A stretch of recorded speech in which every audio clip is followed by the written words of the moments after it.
Vous suivez le journal sur MTV+, au sommaire de l'actualité en Côte d'Ivoire. La première session ordinaire de l'Assemblée nationale s'est ouverte hier jeudi 15 février 2024.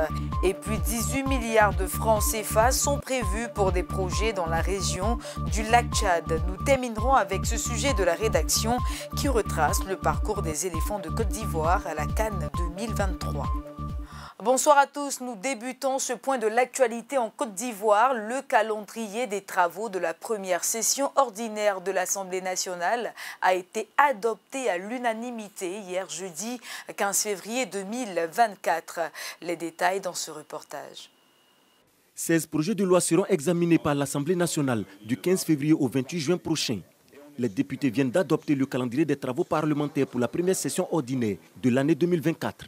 Parmi ces tests, il y a un test sur la protection de la faune, un test même sur la protection de l'éléphant, notre emblème national, un test sur les communications électroniques, voilà, autant de tests. Mais il y a aussi un test sur la politique nationale de la dette.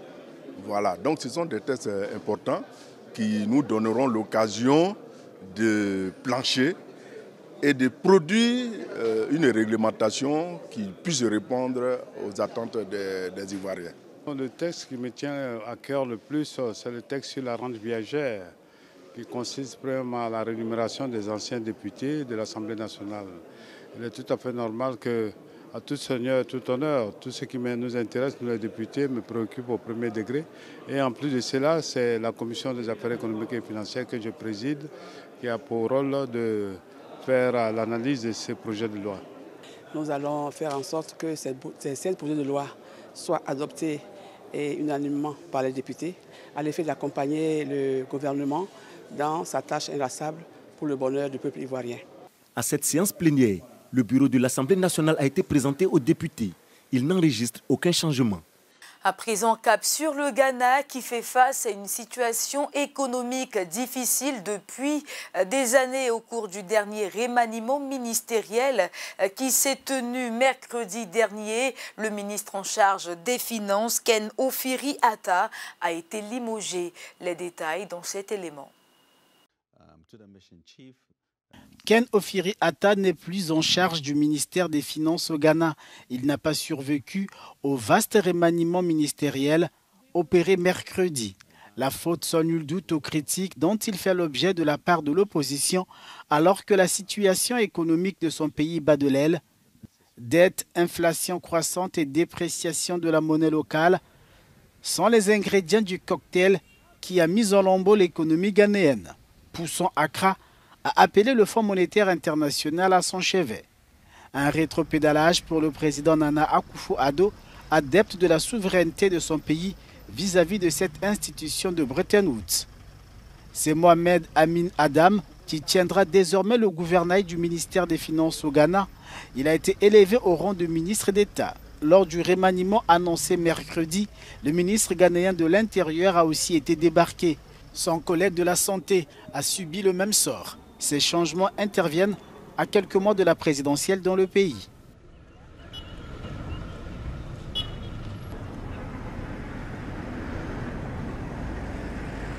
Nous le disions au titre, lors de la 3e session du comité de pilotage du projet de relance et de développement de la région du lac Tchad, PROLAC, les membres de cette instance ont apprécié l'état de mise en œuvre des activités de ce projet depuis son opérationnalisation en avril 2021. Pour 2024, 18 milliards de francs CFA sont prévus pour améliorer les conditions de vie des populations de cette région. La Banque mondiale a annoncé une enveloppe de 18 milliards de francs CFA pour renforcer les moyens de subsistance des régions du lac Tchad, notamment dans le département du Logone et Chari, à l'extrême nord du Cameroun. Initié depuis janvier 2021, ce projet de relance et de développement, dénommé PROLAC, avait atteint pour l'exercice 2023 un taux de réalisation estimé à environ 7 milliards de francs CFA. La vie de plus d'1 million de personnes est hypothéquée par le tarissement de l'eau du lac Tchad. Donc le lac est un défi économique majeur pour tous les pays environnants et tout l'écosystème des populations qui vivent grâce au lac. D'où la nécessité dans la région du Logone et Chari et dans toutes les régions environnantes de développer une économie du lac. D'un budget de 18 milliards de francs CFA issus de contributions du gouvernement camerounais et de la Banque mondiale, le ProLac pour l'exercice 2024 sera affecté à la mobilité rurale et aux infrastructures par la création des routes pour faciliter la circulation des personnes et des biens. Les projets 2022 exécutés à 60% ont profité à 80 000 bénéficiaires directs, 300 000 bénéficiaires indirects et 10 communes. Le véritable défi, c'est une économie du lac, c'est-à-dire une économie qui prenne en compte le développement des ressources produites du fait des métiers qui dépendent du lac. D'où la nécessité pour les pays de ne pas laisser cette charge à la Banque mondiale, que ce soit des problèmes de développement fondamental pour les 3 pays qui dépendent du lac Tchad. Selon Abicho Mahamat, coordonnateur national du ProLac, le projet s'étend aussi dans les autres pays autour du lac Tchad, notamment le Niger, le Nigeria et le Cameroun. Ceci en vue de booster la production agro-pastorale et halieutique tout en renforçant davantage la cohésion sociale et la prévention des conflits. Ailleurs dans le monde, les députés polonais vont commencer leurs investigations sur le logiciel espion Pegasus qui aurait permis de suivre illégalement des personnalités telles que des députés, des juges, des avocats et des journalistes.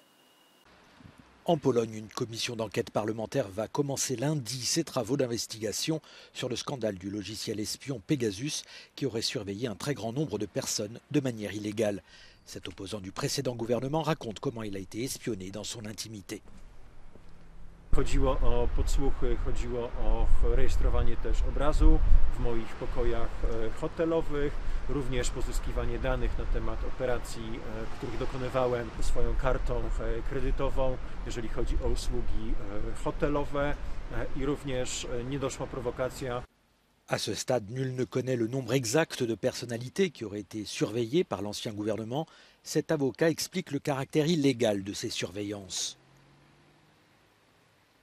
To są prawa, których nie można pozbawić. Jedynym takim konstytucyjnym ograniczeniem jest migracja za zgodą sądu, która ma ściśle określone zasady w określonych momentach i tylko do konkretnych spraw. To, co jest materiałem spoza tych spraw, ma być niszczone. Państwo nie ma prawa kontrolować obywateli, być strażnikiem ich moralności. Uderzono tak naprawdę w konstytucję.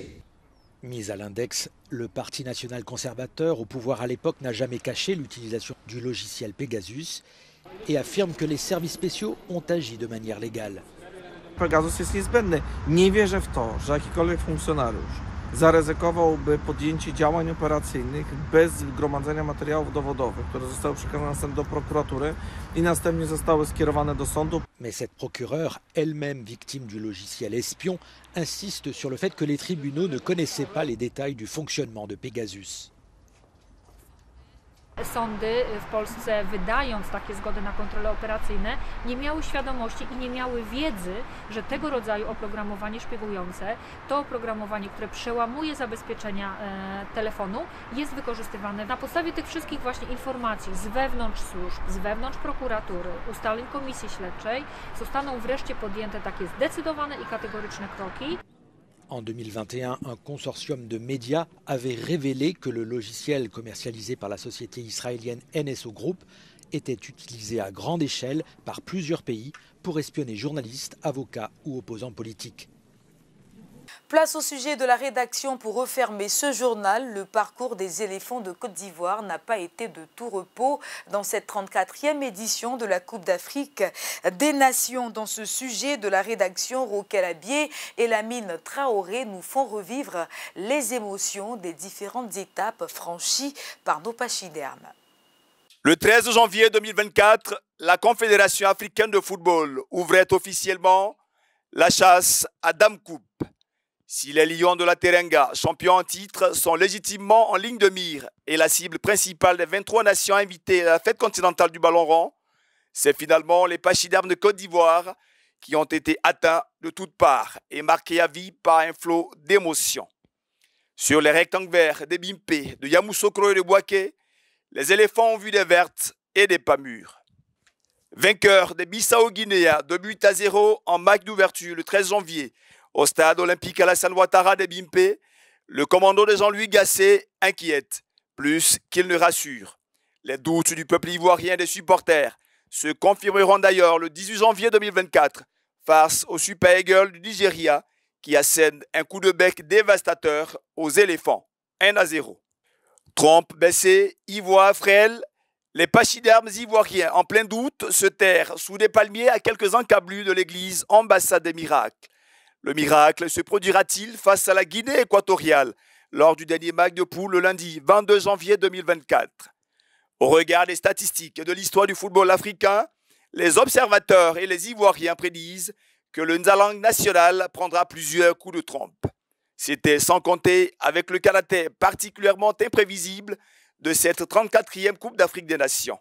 Le 22 janvier, en effet, c'est un scénario inimaginable qui s'est produit. Déluge de buts sur la cage de l'infortuné Yaya Fofana, 4-0, un lundi noir sur Ebimpe. La Côte d'Ivoire accuse le coup. Douleur, larmes et consternation chez les supporters. Les plus lucides font le procès du président de la Fédération ivoirienne de football et même celui de la politique sportive en Côte d'Ivoire. Entre deux sanglots et coups de gueule, l'on appelle à la démission d'Idriss Diallo et de Jean-Louis Gasset. Le second confirme l'élégance européenne et rend le tablier. Son employeur, lui, évoque sa légitimité.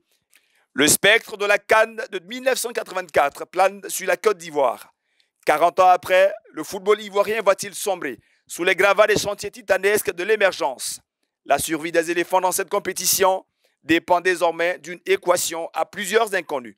La première probabilité, une victoire du Maroc face à la Zambie. Les supporters troquent donc la tunique orange contre le rouge étoilé marocain, comme pour annoncer une révolte qui couve et s'en remettre à un signe divin. Au terme de cette rencontre épique entre Lion de l'Atlas et Chipolo-Polo de la Zambie, c'est la Côte d'Ivoire qui exulte. Quasiment éliminée après la lourde correction infligée par la Guinée équatoriale, Lazare Amani et ses copains ressuscitent en prenant l'ultime billet des huitièmes de finale. Les Ivoiriens ne décollèrent pas pour autant. Ils sont nombreux les supporters qui ont déjà fait le deuil de cette équipe. Une attitude compréhensible quand le prochain adversaire s'appelle le Sénégal, champion en titre qui a étrillé ses adversaires en phase de poule. C'est alors que de façon inexplicable, un élan nouveau naît en Côte d'Ivoire. Les Ivoiriens, fortifiés par des prophéties qu'ils avaient pourtant tournées en dérision, sentent pousser les ailes de la foi. L'on appelle à l'humilité et à la prière pour actionner le Dieu de l'impossible et faire se lever de son trône le Dieu des miracles. La suite du parcours des protégés d'Idriss Diallo.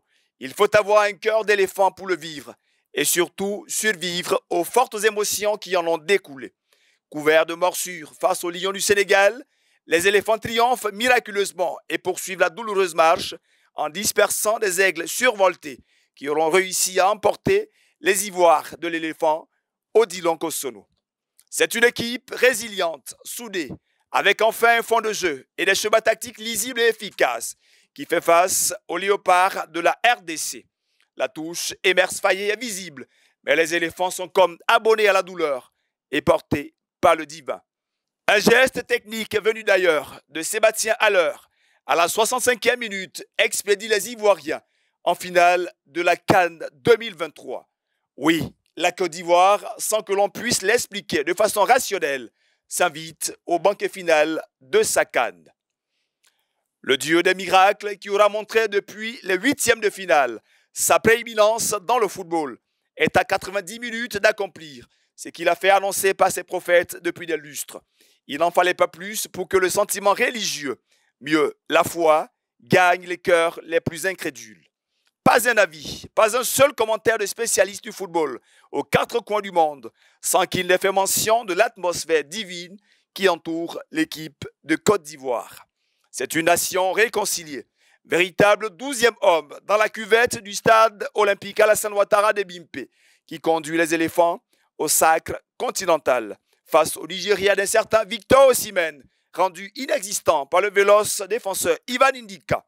Franck Essier et Sébastien Haller Et tous les autres rentrent dans l'histoire des champions d'Afrique en présence du chef de l'État, son Excellence, M. Alassane Ouattara, ému aux larmes devant 60 000 spectateurs et des millions d'Ivoiriens à travers le monde qui exultent et glorifient le Dieu qui garde l'alliance avec la Côte d'Ivoire. Il l'avait annoncé, c'est désormais effectif. Non, Dame Coupe n'a pas bougé, comme le prédisaient les artistes Yodé et Siro. Elle repose effectivement dans les vitrines de la Maison de Verre de Treichville, en attendant Maroc 2025. Mais au-delà de l'aspect sportif et des valeurs qu'incarne le football, la 34e édition de la Coupe d'Afrique des Nations n'avait-elle pas, selon un alignement céleste, d'autres objectifs? Sous le prétexte du sport, Dieu ne souhaitait-il pas passer un message à son Église et au peuple ivoirien? La Côte d'Ivoire a-t-elle un prix particulier aux yeux du maître de l'univers? De quelle leçon spécifique et personnelle cette Coupe d'Afrique est-elle porteuse pour ceux et celles qui en ont été témoins? Je vous laisse à vos introspections avec une seule certitude. La vie est une compétition mettant en scène des acteurs aux qualités égales et diverses qui visent tous la victoire finale. Cependant, seuls les alliés de Dieu remporteront la course et la gloire promise avec.